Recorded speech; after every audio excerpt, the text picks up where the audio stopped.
When Professor Kołakowski was asked what matters most in life, he began with a remarkably simple answer.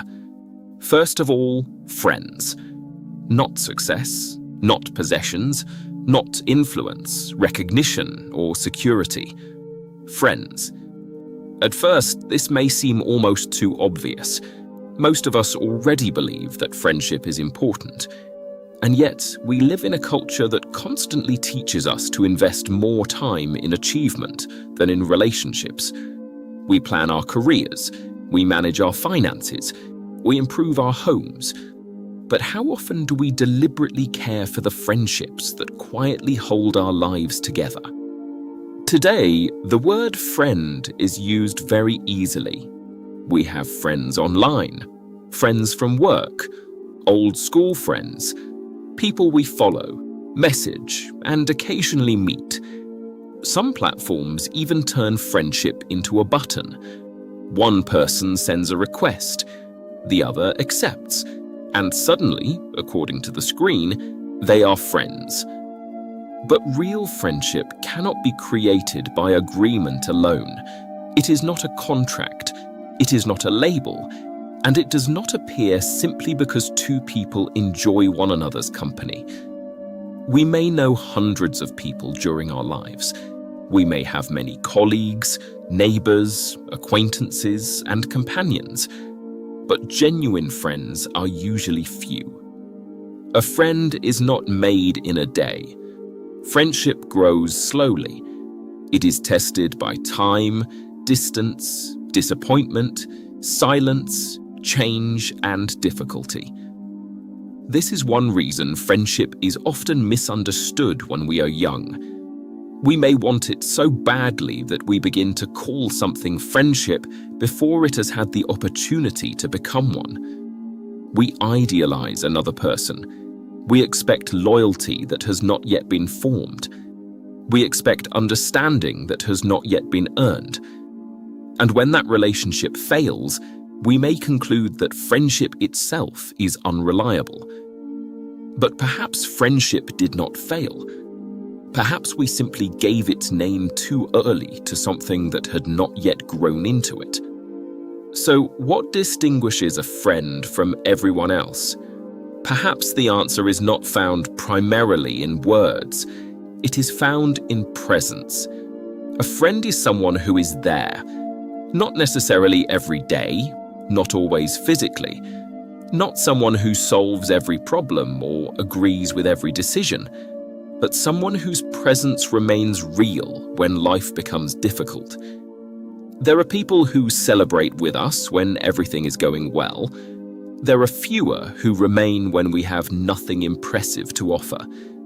A true friend can sit beside our confusion without immediately trying to repair us. A true friend remembers who we are when we have temporarily forgotten it ourselves. Friendship is not constant conversation. It is the quiet confidence that the relationship remains, even during silence. This helps us understand why friendship may deserve such a high place in life. Much of what we value belongs to the world of having. We have money. We have a position. We have a home, a reputation, a plan for the future. But everything we have can be lost. Circumstances change, careers end, possessions disappear, reputations fade. Friendship belongs to a different dimension. It belongs not simply to having, but to being. A friend does not merely add something to our life. A friend becomes part of the way in which we experience life itself.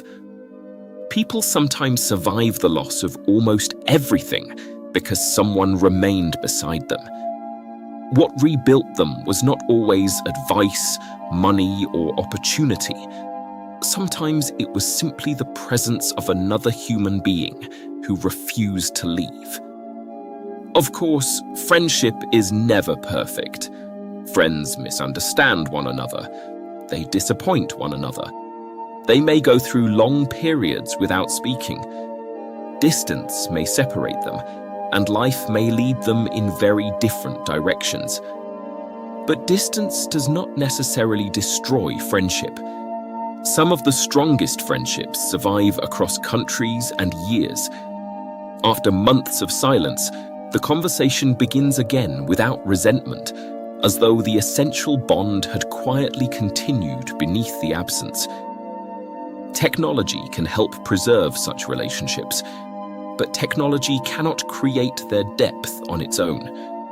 A digital connection becomes meaningful only when there is a real human willingness to listen, to remember, to care, and to remain. Perhaps the first lesson in learning how to live is therefore not complicated. Do not collect people. Do not use friendship as protection from loneliness. Do not call every pleasant relationship a deep one. Instead, learn to recognize the few people with whom you can be truthful. The people who do not require you to perform.